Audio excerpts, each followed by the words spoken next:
Olá, amigos. Nossa saudação fraterna a todos os nossos irmãos e irmãs.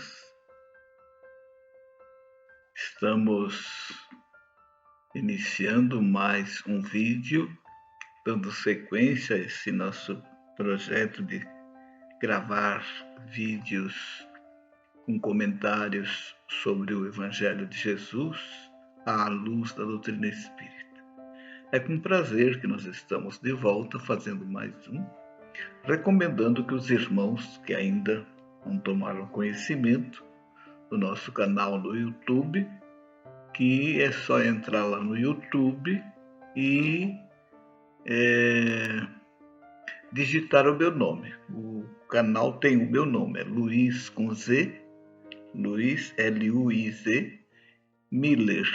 O meu Miller é diferente do convencional. O meu Miller é com 2 Is em vez de ultremado. M, 2 Is, né? I-I-L-L-E-R.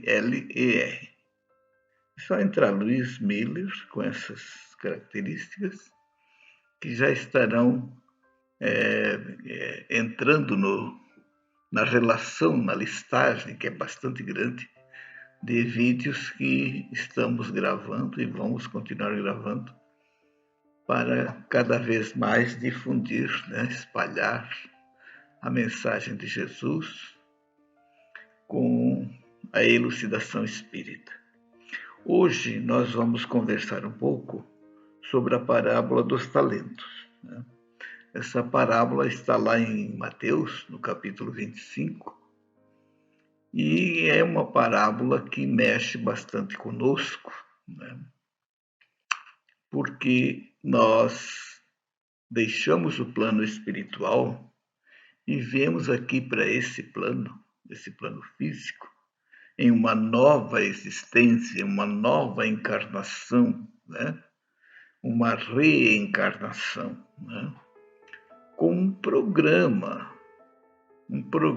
que foi traçado em linhas gerais, claro, não nas particularidades, em linhas gerais foi programado, traçado no plano espiritual, né? Nós aquecemos a esse plano e ainda mais, recebemos o aval de amigos espirituais que abonaram a nossa vinda, de certa forma até se responsabilizando por nós, né? Pelo êxito, né, que possivelmente nós lograríamos. Então, irmãos, ao sair de lá, nós, nesse programa, recebemos talentos, recebemos alguma coisa assim, digamos, por empréstimo, né? Que a gente vê na parábola dos talentos, que o talento é dado por aquele senhor, mas na sua volta ele pede, né, que eles restituam o talento. E, claro, ele vai fazer uma aferição do que foi feito com esses talentos. Então, nós também recebemos esses talentos, cada um de nós, de acordo com a nossa evolução. Né? Eu posso, por exemplo, comparar, no meu caso, eu sou Luiz Miller, sou um palestrante espírita, que tenho as minhas limitações. Nós conhecemos outros palestrantes espíritas cujo talento é muito superior ao meu. Eu não tenho dúvida disso. Né? Então, isso o critério dessas possibilidades está relacionado diretamente com a evolução de cada espírito. Com certeza, eu não posso me comparar a um Divaldo Franco, não posso me comparar a um Raul Teixeira, né? A um Alberto Almeida, a um Arthur Valadares, que são companheiros que estão muitos furos, vamos usar esse termo, acima, né? Mas isto não quer dizer que isso vá me impedir de fazer o trabalho que eu faço dentro dessas minhas limitações, apesar delas, né? Porque nós não podemos, meus amados, meus queridos irmãos, esperarmos sermos dotados de todas as faculdades para começar a trabalhar, né? Então, na verdade, nós vamos nos aprontando para isso, estudando, meditando sobre os ensinamentos de Jesus e os princípios fundamentais da doutrina espírita, para, de acordo com as nossas possibilidades, colocarmos isso em prática na vida diária e com, com essas possibilidades de realizarmos palestras, comentários, né? Como eu estou fazendo agora, gravando vídeos. Mas, fora isso, eu também faço palestras nas casas espíritas, como eu disse, apesar das minhas limitações. Mas eu estou fazendo essas colocações para que ninguém pense que não está à altura para isso, para aquilo. Todos nós temos valores. O que nós não poderemos e não deveremos é não usar. Em biologia, né, existe uma lei que é do lado do João Batista Lamarck, que ele chamava de uso e desuso. É a lei do uso e do desuso. Se você tem alguma coisa e não usa, essa coisa, a tendência é atrofiar, né? Vamos supor que a gente se alfabetize, aprenda a ler e escrever, sai da escola e nunca mais lê nem escreve, daqui a pouco você não sabe mais ler nem escrever. Então, temos que considerar isso. Então, o pouco que nós temos,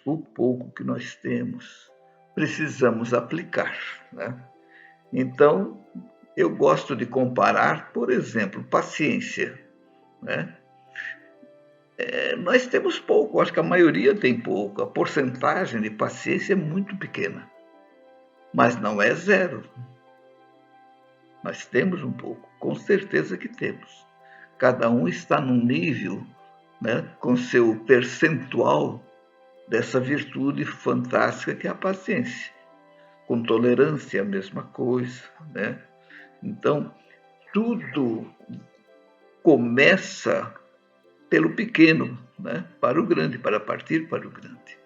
Então, eu não posso esperar ter 100% de paciência para não deixar de usar o pouco que eu tenho, né? Então, precisamos entender isso como talento, né? Mas nós temos vários talentos, outros, né? Por exemplo, nós conseguimos falar. Isso é um talento? É um talento. E aí, como é que fazemos? Nós temos que usar bem essa nossa fala. Eu estou agora me valendo da fala para palestrar, fazer uma palestra. Mas no meu relacionamento social, eu tenho a fala, né, como um dos instrumentos muito importantes da comunicação. Embora nós saibamos que na comunicação a fala representa só 7%, né? O resto, os 93%, na comunicação está representado pelo tom de voz que nós usamos e pelas expressões fisiológicas, né? Por exemplo, alguém com raiva, ele diz uma palavrinha simples, mas a máscara fisionômica já expressa tudo. Então, mas é um talento fantástico, né? Os nossos olhos são talentos? São. O que nós fazemos com eles? Nós observamos, procuramos observar só o bem ou só os lados bons das pessoas, ou estamos só olhando os lados menos bons, né? Então, tem uma expressão que diz assim: em todo Caim nós podemos encontrar uma ponta de Abel. Claro que eu vou usar os meus olhos para isso, né? E aí fazer uma leitura de acordo com aquilo que eu defendo como o meu ponto de vista sobre a vida, né? Sobre a nossa condição de espíritos, que somos em evolução. Então, assim também é com a audição, né? O que nós ouvimos? Como disse Jesus, nós devemos ter ouvidos de ouvir e olhos de ver. Isso, ao dizer isso, ele estava exprimindo e passando para nós a necessidade de sermos seletivos. Ah, mas como é que eu vou selecionar o que eu estou vendo? Não posso deixar de ver o que eu estou vendo. Então, os Espíritos recomendam, lá no Livro dos Espíritos, na questão 886, com relação à caridade, quando ele fala da indulgência. O que é indulgência? É você procurar não ver os defeitos alheios. Mas, como já foi afirmado, não dá para deixar de ver. Então, nesse caso, o que nos resta? Não divulgar. Que aquilo possa morrer em nós. Isso é o bom uso dos olhos, né? Para que a gente possa encontrar sempre uma forma de interpretar o lado bom das atividades dos nossos irmãos, né? Então é bastante interessante, porque nós, em geral, temos uma força, um hábito, e o hábito é uma força, né? Muito forte de olhar e distinguir os defeitos alheios, né? Enfim, as coisas parecem que não estão bem feitas, nós não valorizamos o lado de sucesso do evento, porque nem todo sucesso ele é 100%, sempre vamos encontrar, se quisermos, uma falha. Mas isto tudo contraria essa questão de encontrar falhas, contraria todo esse trabalho de transformação moral que nós estamos querendo realizar, né? Então, a proposta, como eu disse, nós saímos do plano espiritual e na nossa programação geral, a gente assumiu um compromisso de vir para cá e nos tornar melhores. Por quê? Porque lá, antes de encarnar, a nossa visão era uma visão mais ampla. Ao reencarnarmos, nós ficamos aqui bastante limitados e muito ligados à cultura que recebemos, né? Então, recebemos, por exemplo, um exemplo bastante claro, que é a questão de sermos pessimistas. Ah, isso não vai dar certo. De onde vem esse pessimismo? A psicologia já tem mostrado que a criança até os 8 anos recebe nada mais, nada menos do que 100.000 nãos. Isso fica impresso nela. Então, qualquer coisa que ela vá, qualquer notícia que ela receba, ela sempre vai acreditar mais no lado negativo, né? Então, eu faço sempre uma comparação, né? Se o pessoal souber que o Luiz Miller, digamos assim, ganhou alguma coisa de muito valor, tal, fica assim no boé, mas se for dito, né? Se a informação for de que o Luiz Miller sofreu um acidente, todo mundo quer saber o que aconteceu, se eu quebrei uma perna, se foi um braço, se eu tive que ser hospitalizado. Querem detalhes.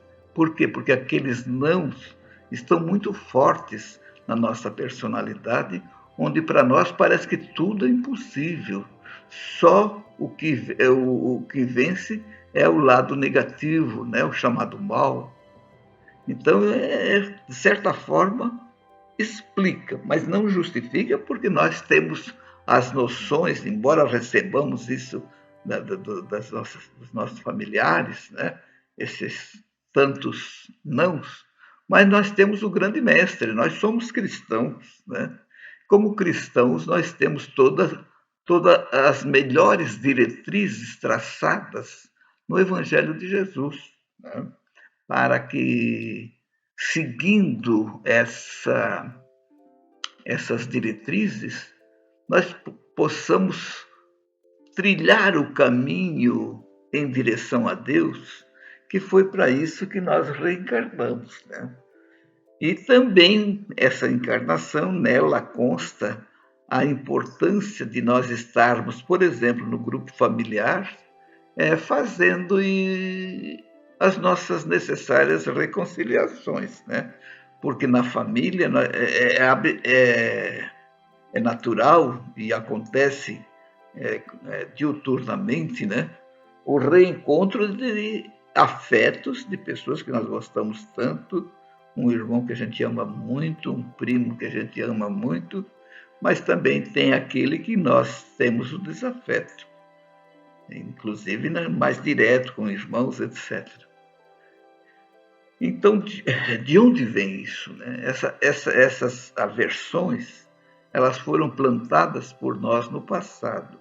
E nós somos colocados pela lei divina juntos para que nessa reaproximação possa haver uma redenção, né?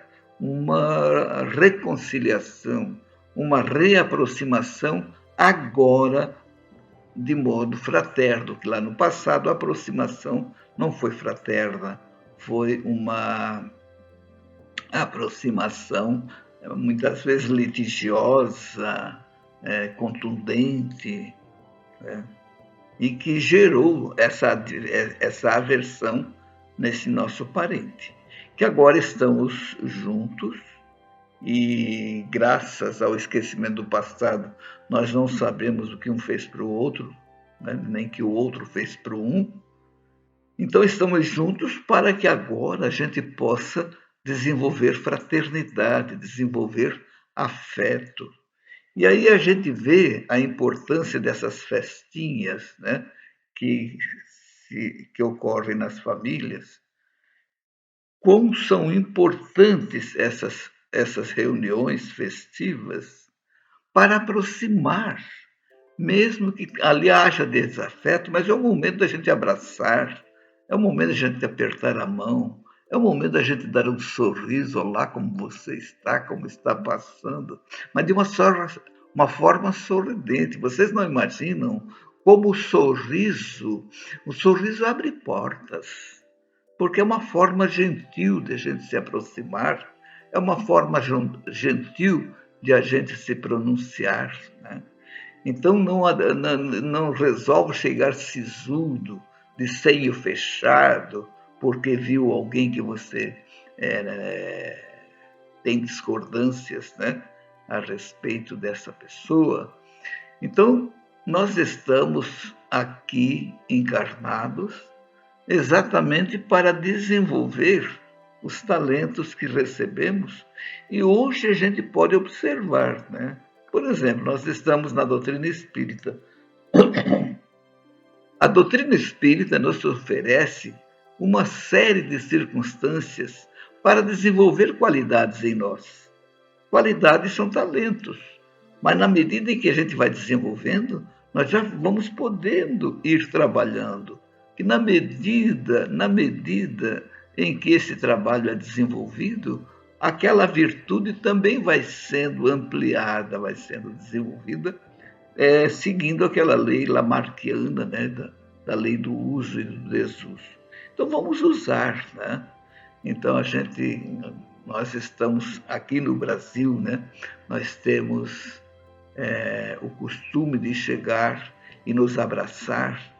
Então outro dia nós estávamos saindo de um grupo, já tínhamos nos abraçado, nos abraçamos de novo e eu disse: não vamos economizar abraços, né? Assim, para que a gente possa cada vez mais gostar de estar com pessoas, gostar de estar onde estamos, gostar de estar fazendo o que estamos dentro de um nível de dignidade, né?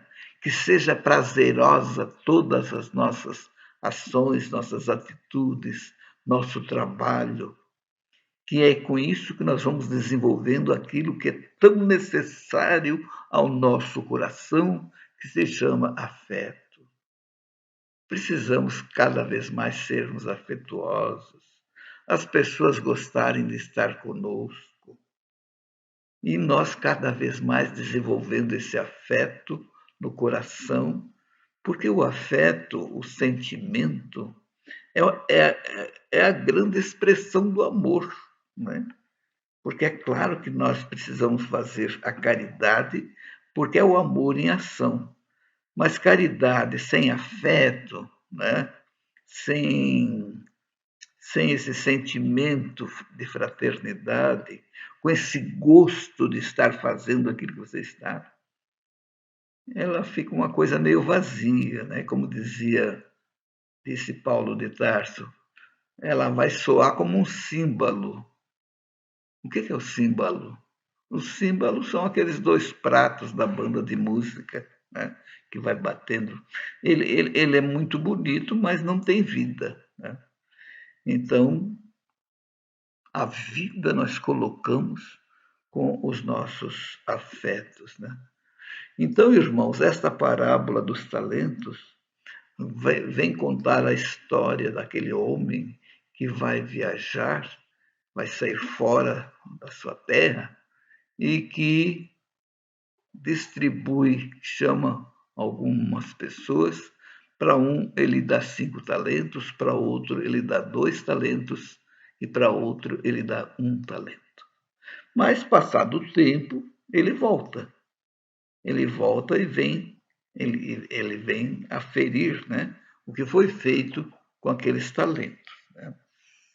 Então, ele vai para o que recebeu 5 talentos e este homem lhe diz: olha, eu trabalhei com esses 5 talentos e produzi mais 5. Aqui estão os 5 que o Senhor me emprestou, vamos dizer. Então claro, ele elogiou o servo, chamou de bom servo, etc, etc. O outro que recebeu 2 talentos, e aí vem um detalhe bastante importante. Ele não tinha 5 talentos para entregar como o outro teve. Ele recebeu 2 talentos e trabalhou e conseguiu mais 2. E ele também foi considerado bom servo. Qual é o detalhe que eu quero chamar a atenção aqui? É o percentual, como a lei é justa. É a justeza da lei. Aquele que recebeu 2 produziu mais 2. Isso representa o quê? 100%. Aquele que recebeu 5 produziu mais 5. Em termos de porcentagem, é diferente do outro? Não, também é 100%. Então, em termos de percentuais, os dois produziram iguais. Tiveram um percentual de produtividade correspondente ao capital que tinham. Né?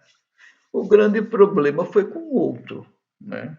O grande problema foi com o outro, ou seja, que tinha recebido só 1 talento, e diz ele, eu sendo conhecedor da sua justiça, com medo enterrei o talento.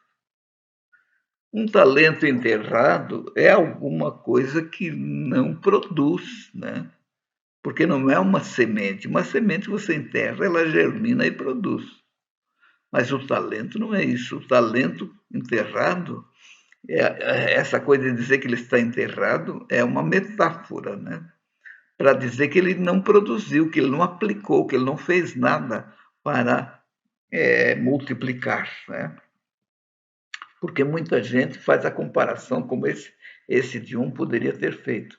Ah, se eu tivesse recebido 2, igual ao outro, se eu tivesse recebido 5, igual ao outro, mas, meus irmãos, a lei divina ela é muito justa, ela é equitativa no sentido de cobrança, né? Então, na verdade, aquele que recebeu 1, o que ele poderia esperar? Que o Senhor ia ficar satisfeito se ele produzisse mais 1. Foi o que eu falei há pouco acerca dos meus companheiros que são palestrantes. Eu sei que eu não tenho a competência deles, mas eu não vou enterrar, não vou deixar de trabalhar com esse pouco que sei.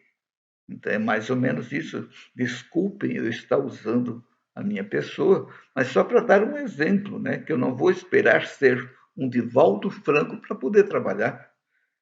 Então, eu trabalho como Luiz Miller, eu trabalho com a competência de que disponho, sendo grato a Deus por esta possibilidade, por esse talento que Ele me possibilitou.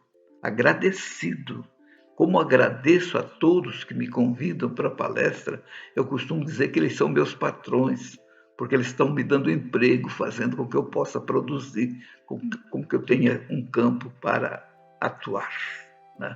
Então, a gratidão nossa, minha, por poder fazer isso, olha, essa possibilidade de gravar, eu devo a um irmão que veio aqui e instalou para mim, né? Esse canal. Eu sou super agradecido porque é mais uma ferramenta que eu tenho para, nesses poucos tempos, eu não sei quanto tempo eu ainda tenho de encarnação, eu já vou completar 80 anos, mas eu quero ainda aproveitar para deixar mais registros, né? Principalmente das notícias de Jesus, né? Que o Espiritismo alarga o nosso entendimento no sentido da gente encontrar nas palavras de Jesus a essência espiritual que ele ali deixou, para que a gente não se prenda aos fatos históricos, nem discuta se foi assim ou foi diferente. Porque às vezes a gente encontra pessoas dizendo, não, mas eu acho que a figueira não secou. Não, se Jesus disse, é porque secou. São discussões estéreis, né? Porque a lição da figueira é muito, muito interessante e até, de certa forma, simples. Porque quando Jesus vai procurar figo naquela figueira, ele já diz que não era tempo de dar figo. Então não tinha por que Jesus amaldiçoar, né? Não tinha. Isso com certeza não aconteceu, né? Mas ela não podia estar dando figo, que não era tempo. Então, qual é a lição moral que ficou ali na figueira para nós? Vamos entender o seguinte: a figueira, por ela não dar figo sempre, ela dá de épocas em épocas, significa que ela é sazonal, que ela não dá figo sempre. A lição é para que nós não sejamos sazonais, que nós estejamos disponíveis para atuar em todas as nossas atuações, né? Em todas as nossas oportunidades, né? Então, isso se chama disponibilidade, né? Que, aliás, Jesus demonstrou uma disponibilidade gigantesca para todos nós, quando disse: quando estiverdes oprimidos e sobrecarregados, vinde a mim que eu vos aliviarei. Ele está à nossa disposição. Nós é que muitas vezes não recorremos a Jesus, né? Mas isso se chama disponibilidade. Essa disponibilidade nós precisamos estar com relação aos nossos irmãos, né? Com relação à vida. O que a vida está querendo? O que a vida está pedindo de mim, né? Então é muito importante que a gente entenda. E que a gente não negligencie o talento que temos. Cada um de nós tem talentos incríveis. Todos temos. A questão é o que estamos fazendo com eles, né? Então, que nós nos apeguemos ao Cristo, vamos estudar o seu Evangelho, vamos ver o roteiro que ele deixou, o programa de ação que ele nos deixou, para ver como e quando nós podemos ir aplicando os talentos que temos. Cada um dentro da sua seara, cada um dentro da sua área, cada um com o seu modo de pensar acerca de Deus, acerca de religião. Porque, na verdade, não é isso que vai contar, né? Não são as etiquetas, né? Não são os dísticos religiosos, essa ou aquela ou outra religião. A espiritualidade vai contar as nossas frequências vibratórias. Como é que estão as nossas frequências mental, o nosso padrão mental? É de uma boa vibração ou não? Porque não adianta a gente chegar no plano espiritual, dizer isso, dizer aquilo, não é isso que vai contar. Ao chegar, já o vibrômetro deles já identifica como é que está o nosso padrão vibratório e o que nós somos na realidade. Então, é aí que entra exatamente as diretrizes de Jesus, né? E nós somos cristãos, precisamos seguir as diretrizes desse mestre amado. Então, queridos irmãos, que a gente possa refletir sobre isso e nunca se considerar tão pequeno que não dê para fazer aquilo que a vida está pedindo, né? Porque todos temos muita capacidade, muita competência, muitas vezes o que falta é boa vontade, né? Então, nesse momento, nós estamos concluindo o nosso vídeo de hoje, agradecendo a todos pela atenção, daqueles que virem a ouvir a nossa gravação, né? Rogando mais uma vez que Jesus abençoe-nos a todos e que todos permanecemos com muita paz em nossos corações. Assim seja.